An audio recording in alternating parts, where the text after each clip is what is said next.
උඹ මේ අප්ප ගහපු ගේම දැන් ගහන්න එපා. අප්ප වගේම රට ජාතිය ආගම ඉස්සර දාලා පපුවට ගහගෙන මේ රටේ මිනිස්සු කොටවන්න මේ රටේ මිනිස්සු ભેද බින්න කරන්න උඹලා බැලුවේ.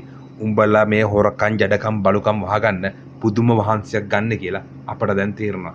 උඹලගේ ඒ වාද බයිලට රැවටෙන්නේ නෑ මිනිස්සු. ඒක තමයි ඉතිහාසයේ කවදාවත් නැතුව උතුර දකුණ නැගෙනහිර බටහිර එකම පාටකින් මේ ලංකාවේ පාට උනේ.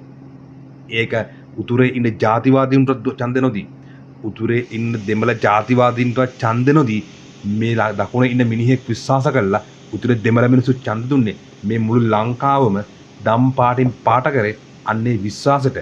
උඹලා දැන් ඔය ආගම් ජාතිවාදේ මොන බයිල ගැහුවත් මිනිස්සු දැන් එකකින් නෑ. මිනිස්සු දැන් අප් වෙලා තියෙන ලෙවල් එකක්. අන්නේ ඒ ලෙවල් එකට පුළුවන් නම් කතා කරපල්ලා.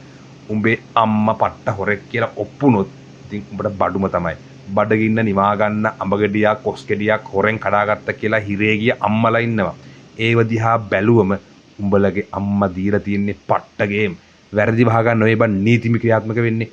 උඹලගේ කාලේ නීතිය තිබුණේ උඹලගේ අම්මලගේ රෙද්දස්සේ උඹලගේ තාත්තගේ සරමස්සේ. උඹලා ඔය කෙබර කෙලිල්ලයි හොරා කෑම නිසා තමයි මේ රට මේ බින්දුවට වැටුනේ. උඹලා කරපු හොරකම් වංචාවල් තොපි වහන්න හදනවා.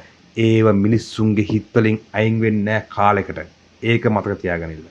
තොපි හොරා නොකා ඒ හම්බෙ සල්ලි වලින් ඒ ඇත්තම සල්ලි වලින් මේ රටට දෙයක් කරා නම් උඹලා අදටත් මේ රටේ ඉන්නවා.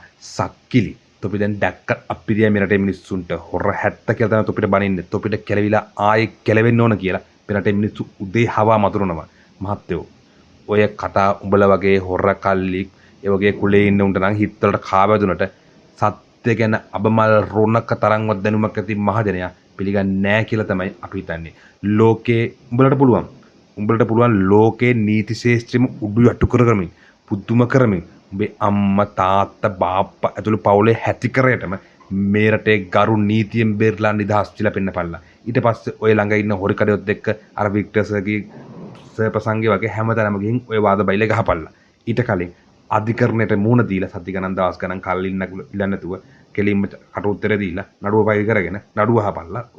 උඹලා පැත්තෙන් කරුණු දීපල්ලා උත්තර දීපල්ලා නිදහස් වෙලා. ඔච්චර බය වෙන්න ඕනේ නැහැ. උඹලා දන්නේ නැතිනේ පෞගේ කලර කොරියාවේ ජනාධිපතිටගේ ආර්යාවටත් හිර යන්නුනා කියලා. උඹලා ඒව දැක්කනම් උඹලා ඔය කූඩුවෙන් එලට අවිල්ලා ගිරෝ වගේ කෑ ගහන්නේ නැහැ. උඹලා කරලා තියෙන වැරදි වහගන්න රජයේ වැරදි කියලා හරියන්නේ නැහැ. ඒකම පේනවා උඹලා ගොඩක් බය වෙලා ඉන්නේ කියලා. උඹේ අම්මා රස්සාවක් නොකර මුදල් හොයපු විදිය උඹ දන්නේ නැද්ද? උඹලා අහිංසක මිනිස්සුන්ගේ සල්ලි වලින් සුරප බඳුවා මේ රටේ මිනිස්සු දැක්ක අත්විඳා උන් වේදනාව වින්දා උන් සාප කරා. හැබැයි තව ටික කාලයක් ගියාම කරපු පව් වලට සබාධම දඩුවම් දෙනවා. ඒව අධිකරණ නවත්තන්නත් බෑ. උඹලා ඔහොම නෙවෙයි. ඔయిత වඩා ගේම් ඉල්ලන්න ඕනේ මේ ආණ්ඩුවේ. එතකොට තමයි අපි දැනගන්නේ මේ ආණ්ඩුව නිවැරදි පාර යනවා කියලා. උඹලා කුලප්පු වෙන්න අපි දන්නවා ආණ්ඩුව හරි පාර යනවා කියලා. ඒත් වැඩක් නෑ නාමල්. අපි මේ ආණ්ඩුව ජනවර්ම අනිවාර්යයෙන්ම ඉස්සරහට අරගෙන යනවා. අමාරු තැන්වලදී නිවැරදි කරගෙන අමාරුවෙන් හරි අපි මේක ඇදගෙන යනවා. අපි බලමු.